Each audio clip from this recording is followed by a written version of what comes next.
Buenos días, bienvenidas y bienvenidos al Centro de Profesorado Juan de Lanuza. Este es un centro, como sois alumnos y alumnas que quizá no conocéis, este es el centro donde vienen a formarse vuestros profes.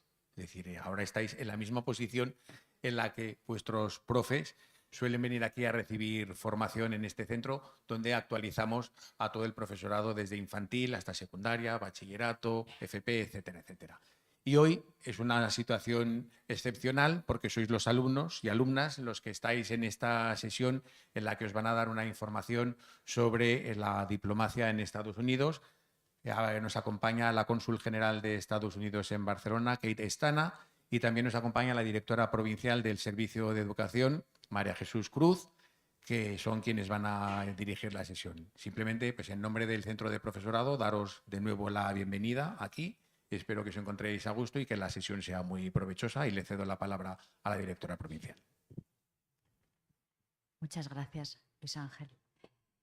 Gracias al Centro de Profesores, gracias a Luis Ángel, a Natalia, que es la coordinadora es la jefa de la unidad de programas, y a vosotros por estar aquí y a vuestros profesores por aceptar la invitación de asistir a este Centro de Profesores. Gracias también a los centros que nos estáis siguiendo y escuchando en streaming por haber hecho un hueco en vuestra agenda para atender a esta invitación y para escuchar a lo que nos vaya a decir Katie.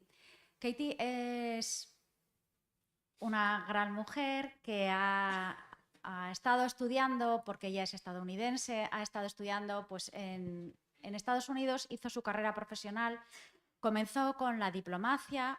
Ha estado viviendo en Italia, en Turquía, en Pakistán. Ahora está como cónsul general en Barcelona, cónsul general de Estados Unidos, que nosotros las noticias de Estados Unidos y las elecciones de Estados Unidos las vemos todos los días en el telediario, nada que sigamos. Es un país con el que nosotros siempre hemos tenido mucha relación, del que queramos o no sabemos siempre muchísimas cosas, empezando por la música y las películas, y además porque todos vosotros estáis estudiando el inglés y algunos de vosotros queréis hacer o una carrera internacional o quién sabe si marchar a otro país a estudiar, y desde luego de los que más medios y posibilidades os ofrecen, pues entre ellos es Estados Unidos.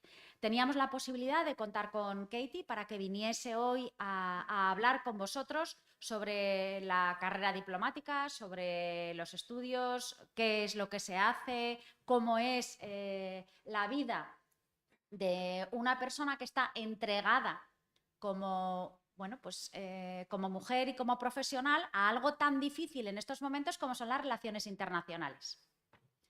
Puesto que esto es una vocación posiblemente de futuro también de alguno de vosotros, creo que es importante que yo me calle y darle la palabra a ella para que os cuente qué es lo que hay, cómo es su vida.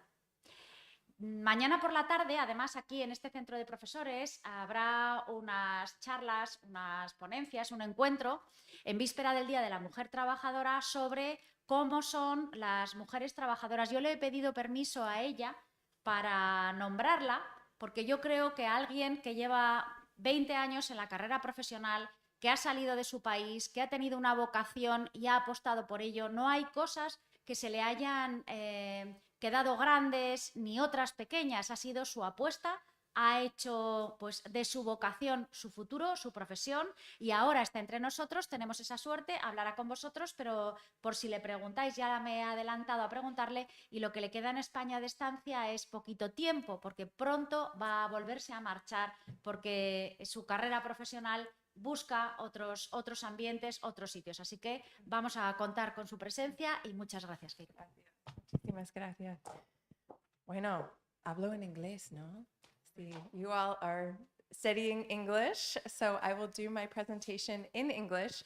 If there's anything I say that you don't understand, or if I'm speaking too quickly, please just raise your hand and say, slow down. Sometimes I talk too fast in English, not in Spanish, though. Well, I'm so excited to be here with all of you today, and hi to everyone streaming online. It is one of my favorite things to do as a US diplomat, as the Consul General in Barcelona, to get to come talk with students. You guys are my favorite groups because I see the future in you all. And it was when I was around your age that I started thinking about what I wanted to be when I was an adult. And the diplomatic career was something that really attracted me early on for the possibility of getting to explore the world, getting to learn different languages, getting to meet people, work with people, become friends with people from all different countries, different backgrounds, and really appreciate what the world has to offer, but also bring my country and my culture and my country's values, my personal values, to other countries. So I like she said, I have been a diplomat now. It's almost 22 years, which makes me feel very old. I joined when I was not too much older than you all. So today I'll talk a little bit about my career, a little bit about what US diplomats do, which is very similar to what diplomats from all other countries do. I'll talk about what an embassy does, what a consulate does, and a little bit about how to study in the United States, if that is something that you all are interested in. And then I would love to hear from you, what questions you have about diplomacy, about studying in the US, about the life of a diplomat. So I want this to be a conversation, not just me talking at you. So I am from right outside of the Washington, D.C. area. I grew up very close to the capital of the United States. Have any of you been to the United States? Yeah, okay. All right. I didn't see any hands, so I was a little worried. Okay, so where have you all been? I'm curious. I'm going to look at you guys because I saw you nodding. Where in the U.S. did you visit? No? Okay. The Philly area? Okay, good, good. The birthplace of the Constitution of the United States. Okay, good. So I'm from near the Capitol. I went to university in Virginia, the University of Virginia. If our slides were working, I would show you a nice photo of my college because I'm very proud of it, and maybe some of you would be interested in studying there. I joined as a diplomat. I took the exam to be a diplomat right out of college. So I started on my 22nd birthday as a diplomat, and my first assignment was in Uruguay in South America. And then I went to Turkey. Then I went back to Washington, D.C., and I worked with the Secretary of State, who's like our foreign minister. At the time, it was Condoleezza Rice, and then it was Hillary Clinton. So I worked very closely with both of those very powerful women, both very inspirational, and so interesting to see how two amazingly talented and smart women did that job, which is one of the hardest jobs in the world, I would say. After that, I went to Italy, and I lived there for 3 years. So you can see we change jobs every 1 to 3 years. So it's a lot of moving around, a lot of learning new skills, learning new languages, meeting new people. After my time in Italy, I went back to Washington, D.C. I stayed there for 4 years, which is the longest I've lived anywhere since I was a child. I did 3 different jobs in that time, though, in 4 years. Then I went to Pakistan, where I lived for just 1 year. It was fascinating. Then I came back to Washington, worked with our Congress for 1 year, still as a diplomat, but working with Congress, helping one of our senators with his foreign policy and diplomatic research area. And then I was back in our headquarters before coming to Barcelona in January of 2022. And as was mentioned, unfortunately, my time here is growing short.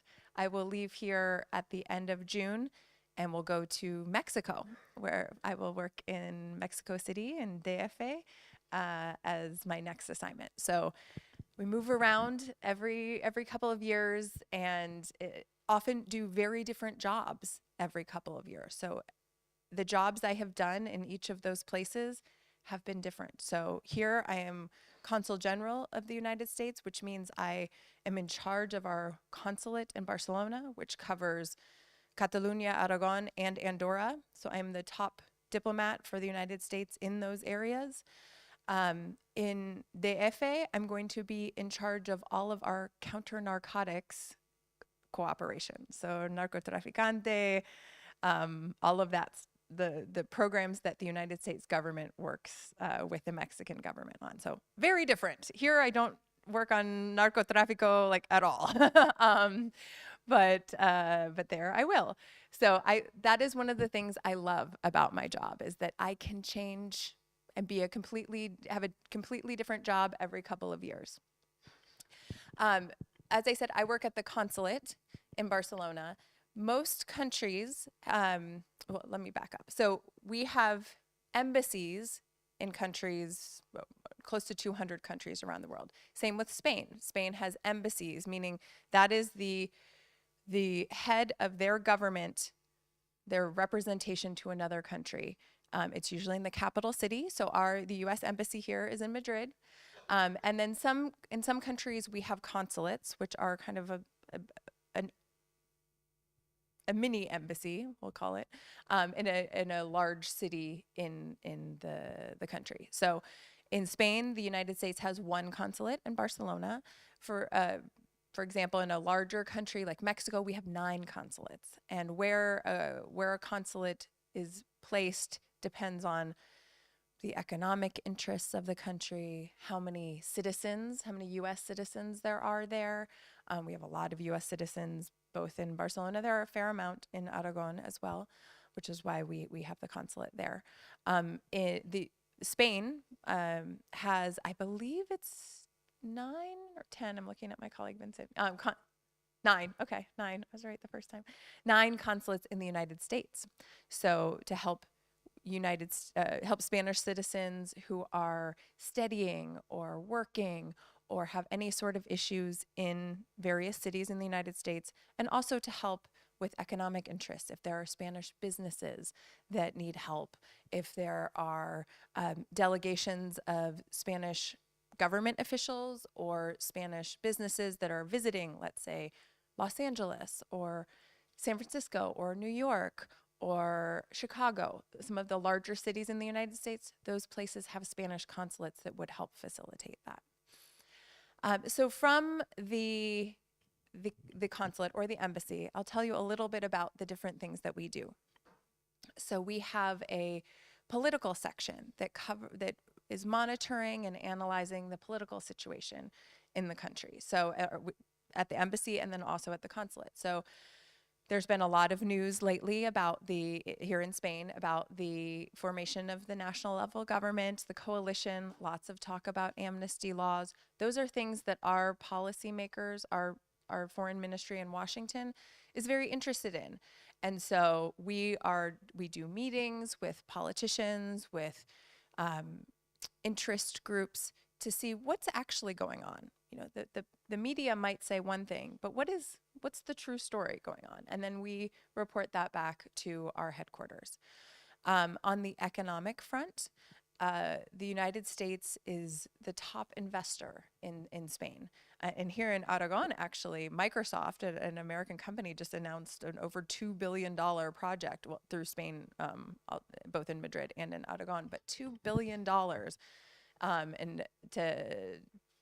an investment in the technological field. So these are things that we help facilitate. We help American companies who want to do business here. We also help Spanish companies who want to do business in the United States. Can be challenging to figure out a new market, how business is done in a new country. But when we are living here, we understand it better than maybe a US company that has never worked in Spain. So that's part of our job, is to help those companies understand the environment here, and then help Spanish companies understand the environment in the US and figure out where the best place for their investments might be. The top thing that we do at embassies and consulates, or the reason that we are abroad from the beginning of our country, is to help U.S. citizens who are living, working, visiting a country. So whether that's with a passport, whether that's an American citizen who lives in in Spain and has a baby and needs to have a birth certificate to show that that baby is an American citizen. Unfortunately, if somebody is arrested, if they break the law, if they do something bad and they're arrested, we make sure that they are treated well in the prisons, which is not an issue in Spain. In some other countries around the world, it is an issue. If we, when I was in Pakistan, for example, the prisons there are very overcrowded. The capacity of the prison might be 500 people and they have 2,000 people in the prison. So we go to visit and make sure that our citizens there are taken care of, they're receiving food, and they are not being abused. If an American citizen dies, unfortunately, abroad, we help their family get their body or their belongings back to the United States. We also help at our embassy in Madrid with visas. So if any of you would like to study in the US at some point, you would go to our embassy in Madrid to apply for your student visa. So that is all under our consular section. I am here today through one of our public diplomacy programs, which public diplomacy is another thing that we do. It's outreach to students like you to help understand what the United States is about, to hear from you, your questions, to help you understand the opportunities for exchange programs in the United States, for studying in the United States. We also run several exchange programs for people who are already in their careers, for professionals. So for example, later today, I will be meeting with an American who is here through the Fulbright program, working at the Ecological Institute of the Pyrenees in English, who's doing a research project on climate change here. That's through one of our exchange programs. We also do a lot with female entrepreneurship through our public diplomacy programs. The United States is very interested in helping female entrepreneurs all around the world, and Spain is a wonderful example of a country that has a very thriving group of female entrepreneurs. And we have run a program called Academy for Women Entrepreneurs. Here in Zaragoza, we've run it several times in Barcelona, we've run it in Madrid, we've run it in the Canarias. And this is to help women who have businesses, but they're just starting out, and help them through classes, through connections, through networking, learn how to take their business to the next level. And many of the women that have participated in that program in Spain have done quite well with their business, and many of them are starting to set up branch offices in the United States as well. At our embassy in Madrid and many larger embassies around the world, we also have representation from our military. So Spain is a very important military partner for us. We have over 4,000 armed service members and their families at bases in Rota and Morón. We used to have the base here in Zaragoza as well till a couple decades ago. But the partnership between the United States and Spain militarily is very strong. And so we have representatives from all branches of our military posted at the embassy in Madrid. We also have law enforcement offices from the FBI, from the Drug Enforcement Agency, that are in Madrid that work very closely with their Spanish counterparts when there's somebody in the United States who's committed a crime and they have fled to Spain and tried to hide here. The Spanish government is very helpful with our agencies getting that person back to the United States to stand trial. One thing I always like to mention to student groups is that we have a NASA office in Madrid. I know NASA, it always surprises me how NASA is so popular everywhere around the world. I see walking around in Spain, I see a lot of people with NASA t-shirts or NASA stickers.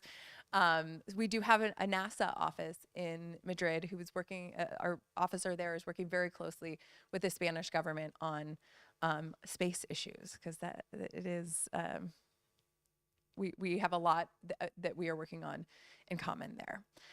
I'm trying to think if since I don't have my presentation, let me look really quickly to make sure there's nothing I've missed that is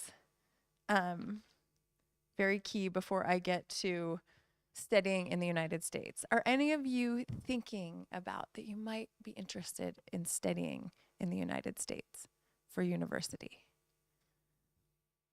Anyone? Anyone?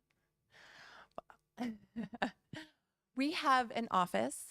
It's called Education USA. We have an officer based in Barcelona who we were just talking. We can see if we can have her do a talk about the process to apply to university in the United States. It's very different than applying in Spain.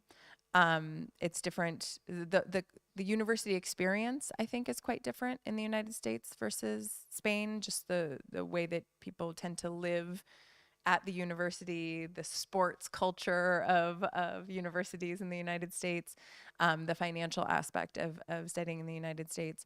But I'm happy to take any questions you have on studying in the U.S. And if I don't have the answer, one of my colleagues might, or we can put you in contact with our Education USA advisor who would be happy to chat with you guys about that. I think I've covered just about everything. I don't want to bore you, so I would love to take your questions about diplomacy, about what it's like being a diplomat, about the United States, studying in the United States, anything. I really appreciate your attention. You guys have been a very captive audience.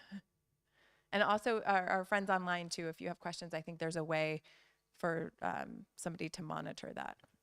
So please feel free to ask questions. Anyone? Yeah.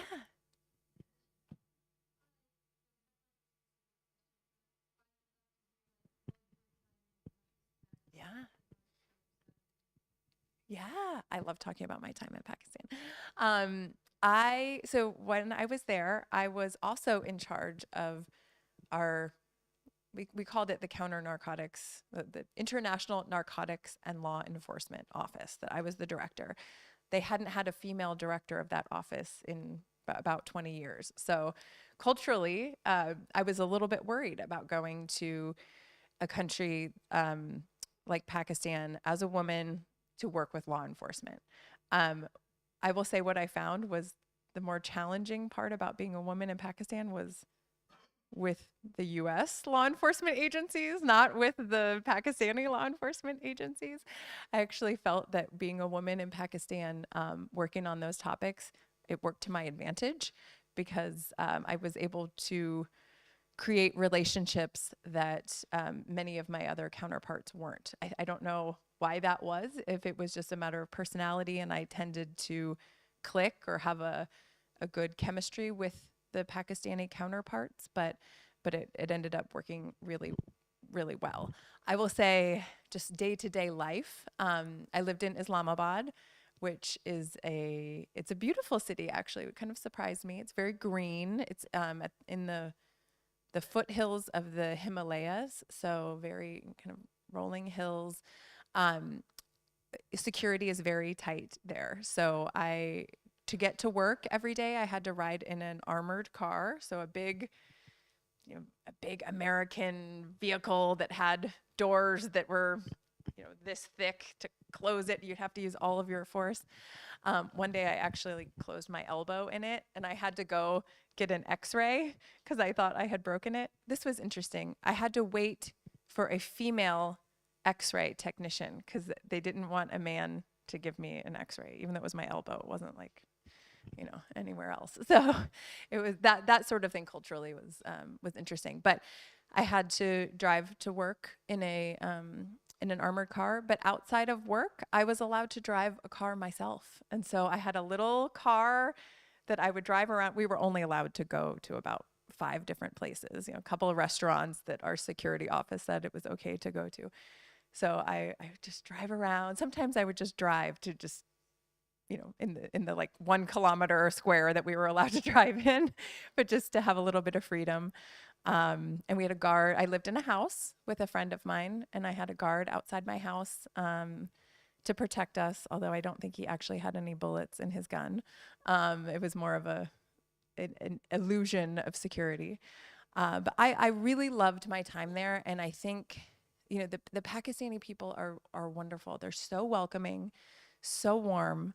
And I was really, I feel like they're in my heart forever. I really enjoyed my time here. And whenever I meet someone from Pakistan now, actually, there's a fairly large Pakistani community in Barcelona. I feel like I'm at home again. Yeah, yeah, yeah, yeah. Good question. So when I was starting out in university, I knew I loved travel. I knew I loved learning languages. I had studied Spanish from when I was a kid. When I was very young, my family lived in Germany for my dad's job. So that my parents were always interested in the world, interested in what was going on in other countries. So that was always part of our family culture. But I didn't know what I wanted to do. I thought maybe I wanted to do business. So I took an economics class and it was my worst grade in all of college. I did really badly. So I was like, okay, I'm not going to do business. And then I thought maybe journalism, I don't know. And then I talked to one of my teachers from high school, from like our bachillerato. And she said, Katie, you really liked government and you really like international relations. Maybe you could be a diplomat. And a couple of my parents' friends from our time in Germany were diplomats. And they said, all you have to do is take this exam and then you can be a diplomat. It's a different system in the US than it is in Spain. So I can talk about the system for the US. And so I thought, well, I'm in college. I take tests all the time. Sure, I'll just take this test. And it ended up working out. But I just, I really liked the idea of public service, of giving back to my country, because I feel like I've gotten a lot from my country. I've gotten great education, freedom, values, to be raised as a woman in the United States. I feel like I've had freedoms that I might not have had in other places, and I really believe in what the US stands for. So to be able to represent that to other countries and to partner with countries that have shared values, and then to maybe help countries that have different values find a more democratic path. And also to get someone else to pay for my travel, like, sign me up. That sounds great. So that's how I knew. Yeah. No se ahora. Is there any program proposed from the Council of, in this case, Barcelona, to have like students economically from Spain pay the university? Because there's like a lot of news of people getting in debt, and also the problem with the visa that sometimes, depending on your surname or things like that, is more difficult to enter. Thank you. Sure. Yes, that's a good question. So the colleague that I talked about who runs our Education USA program, one of her jobs is to help explain the financial system for the United States university programs, but also to help identify opportunities for scholarships, for grants, and for ways to help pay for it. Because it is true, it is expensive in the United States. I'm not going to lie. I have a daughter who's 2.5, so she's still a baby. I'm already saving money for her to go to college. It is an expensive system. That said, many colleges and universities, probably most colleges and universities in the United States, have financial aid to help you pay for it if you cannot pay for it yourself. And there's an increasing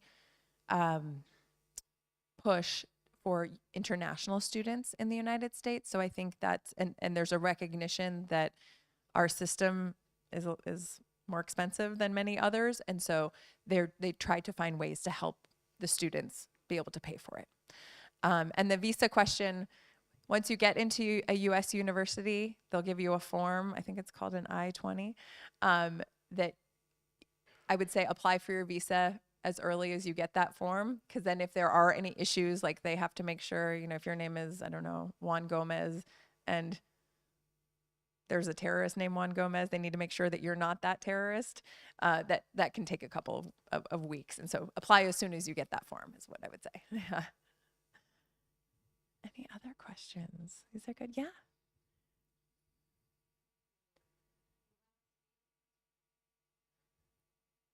Oh, I can hear you. Working that you have worked with like important persons of the government of US. How did you feel like working near the most important persons in the government of your Yeah. country? Oh my gosh, a little bit intimidated at first. I will tell stories I don't know, don't record this part. But I remember, when you see Condoleezza Rice, who's like one of the most brilliant people in the world and so accomplished, or Hillary Clinton, like, wow, this was even before she had been, presidential candidate and everything. She was Secretary of State. You're like, wow, this is Hillary Clinton. And then I would be on the airplane with them, traveling from, the United States to, I don't know, China or to Israel or to Brazil. And you see that in the end, they are just like us. Like I remember one time waking up, I took a nap on the plane. I woke up and I looked over and there was Hillary Clinton reading a magazine, just like I would do on an airplane. I was like, wow, she's just like us. Except she's not, because she's like one of the most brilliant people in the world. So I think in the end, I was intimidated, but then they were both very warm and welcoming and got to know all of our names, like the very junior people who were working with them. They took time to see us as people. And that was, that made me feel so good as a very junior diplomat. And it's a leadership lesson that I have taken as I've gotten more senior in my career, that it's important to actually talk to people and get to know them as people. I hope that answers your question. Oh, an online question. Okay.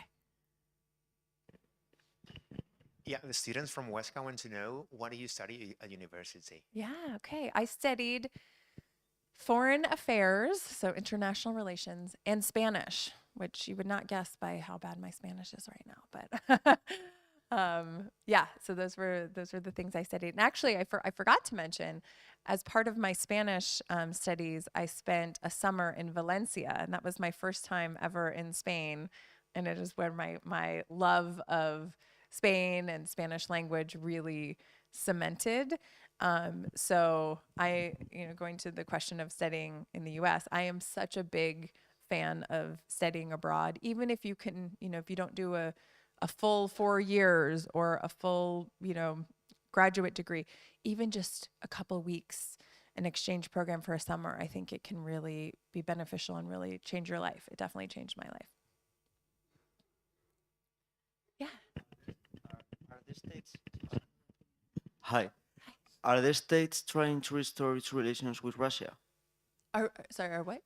Are the United States trying to restore its diplomatic relations with the Russian Federation? Yeah, we still have diplomatic relations with Russia. We have not stopped diplomatic relations with Russia. We still have an ambassador there, Ambassador Lynn Tracy, and there is still a Russian ambassador in the US.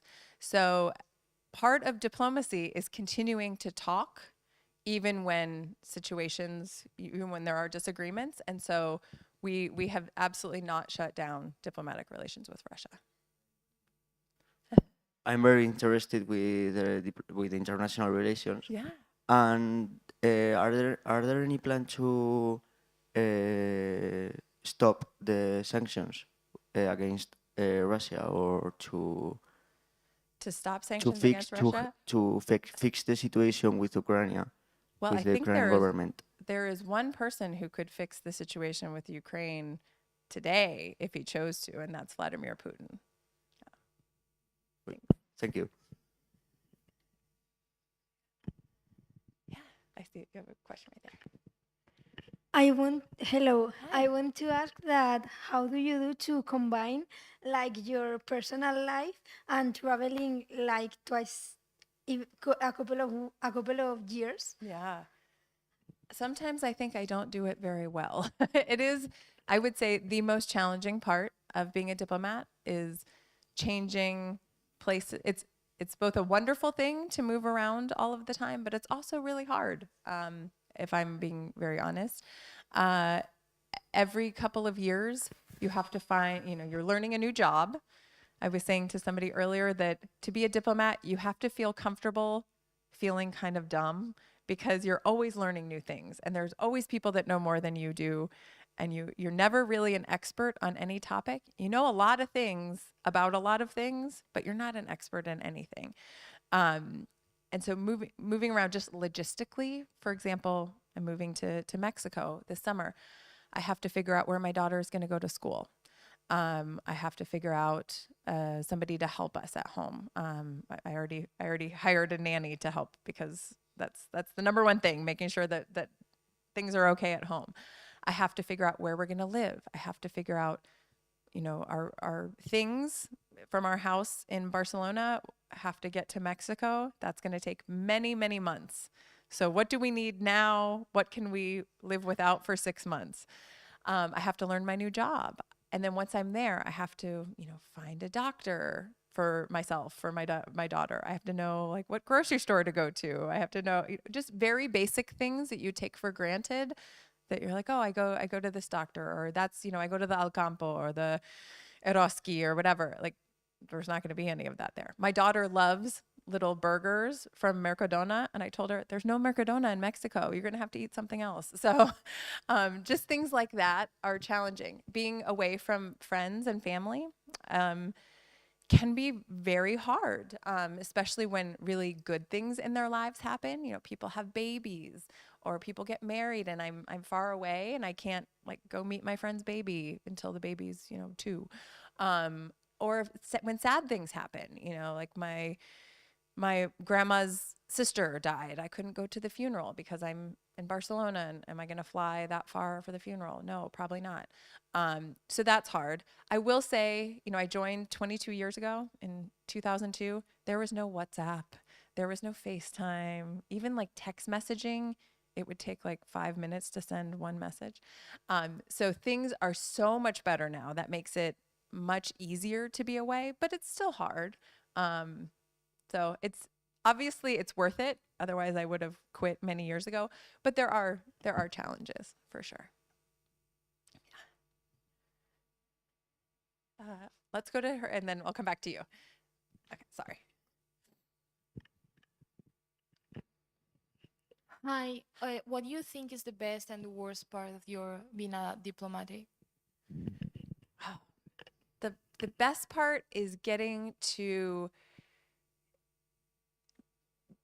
know and getting to really appreciate people from other cultures and other countries. That, it's different seeing a movie from another country or watching a TV show or even just going on vacation to another country versus living there and getting to appreciate the customs and appreciate the culture and really becoming friends with people and having them almost become part of your family.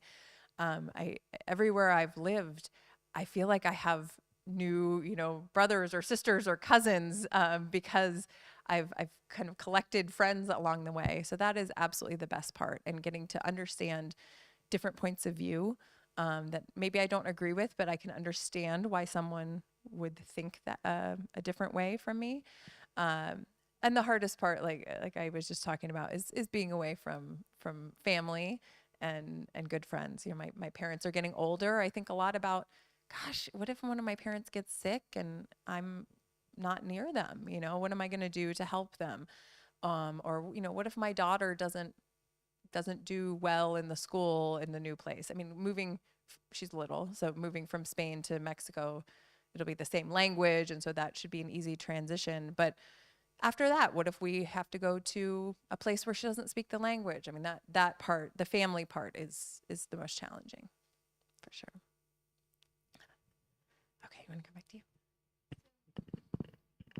So, like, you're moving constantly and you're also changing jobs. So how does it work for you to be able to deal with like new challenges in each place? Like you were just saying, you have to like get ready and to like study what you're going to be dealing Yeah. with in Mexico? How does that formation work? So there's a more formal part of it, and then most of it is informal, to be honest. So usually there's some training that we have to do before we go to each place. So to come to Barcelona, I had to take a 3-week class on how to be a consul general. To go to Mexico, there's a 1-week class I have to take on how to deal with counter narcotics issues. Everything you need to know in 1 week. And so that's why really most of it is informal. You talk to the person that's currently in the job. So I'm already talking to the woman who's going to replace me. She doesn't arrive until August, but we are in communication, and I'm telling her, oh, you need to watch out for this, or here are the big issues coming up, or, you know, here's something that might seem like a big deal in the press, but it's actually not a big deal. So a lot of it is informal. Similarly, I'm already talking to the team in Mexico, and they're telling me things that I need to know, things I don't need to worry about. I will go and do a lot of meetings in Washington before I go to Mexico, and they'll tell me things to watch out for. But a lot of it is learning on the job. And we have, everywhere we go, we say the backbone or the spine of our embassies and consulates are our local staff. So I have 2 colleagues here with me today who are they permanently work at the consulate, and they don't move around like we do. And they are the ones that are we say institutional memory. They're the ones that know the most about everything. And we are so lucky around the world to have colleagues like them that help us know what's important, help us learn how to do our jobs in a lot of ways. Yeah. Okay, great. Yeah, this is another question from the people watching online. If you could give them some advice for someone who wants to study international relations, and how the diplomatic exams are, if they're difficult or... Well, I can only speak to the US exam. I know it's a very different system here in Spain. So my top piece of advice on that is to talk to someone who has done it in the country that you want, representing the country that you would want to represent. So if all of you are Spanish citizens, talk to a Spanish diplomat about how did they join the foreign ministry? How were the oposiciones for them? Do they have any advice? Because they're going to be able to give you much better advice than I can about the Spanish system. I will say in the US system, it's very it's very democratic. The only requirement to be the only requirement to be a US diplomat is to be 20 years old, to be able to obtain a security clearance, meaning like you haven't done anything criminal, you're not, under arrest, you've never been arrested, you've never, had financial issues where you are not paying your bills, that sort of thing. And then pass an exam. And for us, it's a 2-part exam. One part is written. It's kind of like a university exam in a lot of ways. Actually, I think now you have to do an essay part together with that. It's like a multiple choice mostly about diplomatic government topics, but some about arts and culture. They're looking for people who are very well-rounded. And then if you pass that part, you're invited to take what we call an oral assessment or an in-person interview. And that's a 1-day test where some of it is an actual, like a job interview where you're sitting with two diplomats and talking about your qualifications. And part of it is, it's almost like a group project where they give you a situation and you have to work as a team to figure it out. And the diplomats are watching and seeing, like, can you work well with others? Do you have good judgment? Are you contributing to the solution? Are you not a team player? That sort of thing. And then if you pass all of that, you get points based on how well you do on that exam. Also, it's not a requirement as a U.S. diplomat to already speak a foreign language, but you do get additional points if you do speak, particularly if you speak a very difficult language like Arabic or Chinese or Japanese, Korean.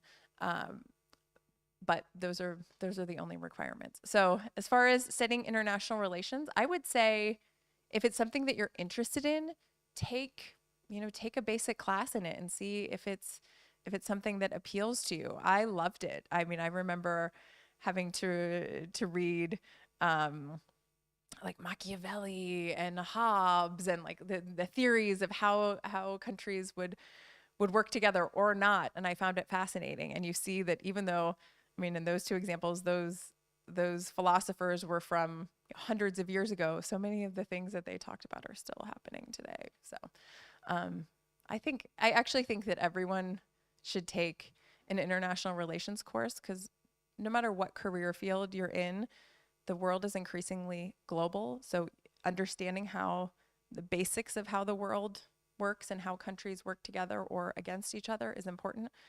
I also always say everyone should take a psychology class, because psychology is the basis of everything. You always understanding how people think and why they do what they do will help you no matter what career field you choose. Yeah, based on what you were saying, they want to know up to what point you can get to choose your destination. Oh yeah, that's a great question. So in our system, again, all systems are different. In our system, your first 2 assignments are what we call directed assignments. So the State Department, our foreign ministry says, we need Katie to go to Uruguay. We need Katie to go to Turkey. I was able to put a list together. So they had a list of options and I could rank them, 1, 2, 3, 4, 5, 6, all the way down to like 90. So it was a long list. But you could go to any of the places on that 90. After that, it becomes a little bit more of, a list comes out every summer of what jobs are going to be available the following summer. And then you, based on your career track, so I mentioned that we do political work, economic work, consular work, public diplomacy, and management, which it kind of is the human resources, logistics of making diplomacy work. Those are the 5 career tracks. So depending on your career track and what languages you speak and whether it's time for you to go someplace more difficult, or if you, if you have family considerations, you need a place where your spouse can work, or where you have kids in school and there is a good school in a place, you can apply to any of the places on the list. So I can talk about, for me, going to Mexico. I've always wanted to go to Mexico, and I've always wanted this job actually. So when I saw it was on the list, I said, oh, I'm so excited. I'm gonna apply. But I also applied to jobs in Bogota, in Vienna, in Brussels, and oh my gosh, I'm forgetting the other place. You can tell I really wanted to go there. Oh no, back in Rome. That was another option. So I put in my application package, which is basically a statement of why I want to go there, why I would be good for the job. I had to have my my bosses, my peers, my colleagues, and then people that I've supervised. They all have to write in and say why Katie would be good for this job. And then you interview. And so for Mexico, I had 3 different interviews at various levels. So I had to interview with the people doing the job, interview with the people, the immediate supervisor, and then interview with like the ambassador level in Mexico to decide if I could get that job. So you do have a lot of say in where you go. It's very, very, very rare that you're going to go somewhere that you have no interest in going, at least in our system. I think in most systems, honestly, they don't want people to go somewhere that they're not happy, because then that will affect everything. Any other questions? Well, hello.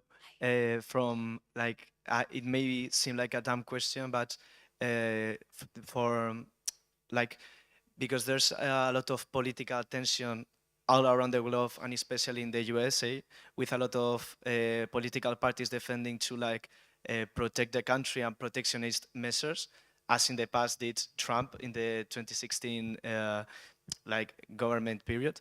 I was wondering if this affected your job, because in Spain this wouldn't affect if there's like a political party or not, but because in the United States there's a lot of change, there's a lot of there's a lot of liberty in certain measures. I was curious if it could like change a lot of your job, because like the Trump measurements were in a lot of the, well, worked in the grand scheme of things against the relations with Europe and with other countries. Well, against no, but like reducing the relations. So yeah, that's my question. Right. Thank you for that question. I know it's something that's on everyone's mind with the US election looming large. I just heard actually that almost half the world's population will vote in 2024 in countries where votes actually happen and count, unlike, for example, in Russia, they're voting on the 17th, but that's, we know the outcome of that. So as far as US elections and how it affects career diplomats, in my 22 years, I have worked for 4 different presidents, 2 Republican, 2 Democrat. I've worked for 7 secretaries of state.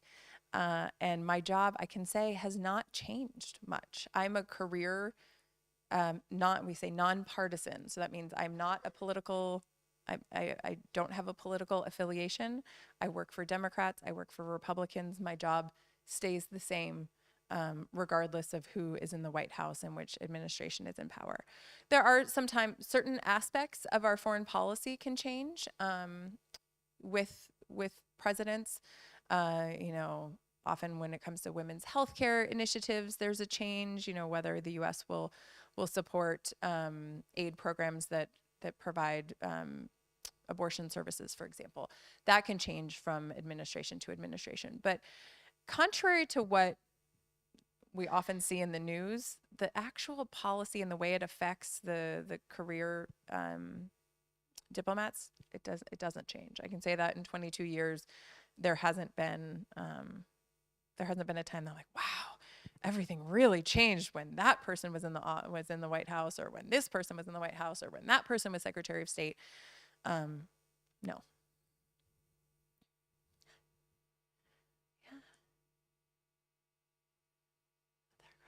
You guys have had some really good questions. I really appreciate how engaged you've been. And I hope to see some of you as fellow diplomats in the future, or maybe see you in the United States as students. I know we talked a little bit about how it can be intimidating to apply to university in the US, but do remember that it's not just to study for 4 years or to study for a graduate degree, that there are lots of opportunities to do a shorter time in the US, and I highly recommend it. Like I said, I only spent, I think it was 5 or 6 weeks in Valencia, and I lived with a host family, and I studied at the University of Valencia, and I wish I had done more now in hindsight, but I was worried I was going to miss out on all sorts of fun at university, all sorts of parties. Like, I wish I had been wiser when I was 20. But that experience changed me, and it definitely set me on the path to do what I'm doing now. So I encourage you to study abroad, even if it's just for a short time. Great. All right. Thank you, guys.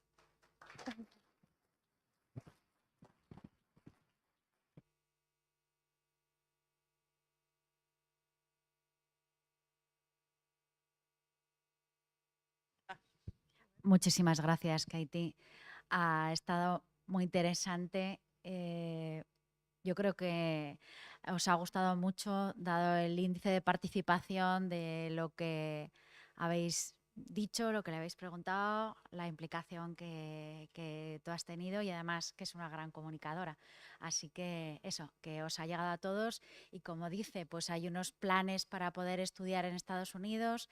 Yo no sé si los programas también programas de verano en las universidades estadounidenses también os pueden interesar a alguno, como una vivencia, y si además hay ayudas para poder ir, pues quién sabe, ¿no? Que eso siempre es una puerta y es una oportunidad, y ellos sí que nos han brindado la oportunidad de enseñar o de explicaros a alguno de vosotros que queráis hacerlo, el cómo se puede pues solicitar las ayudas.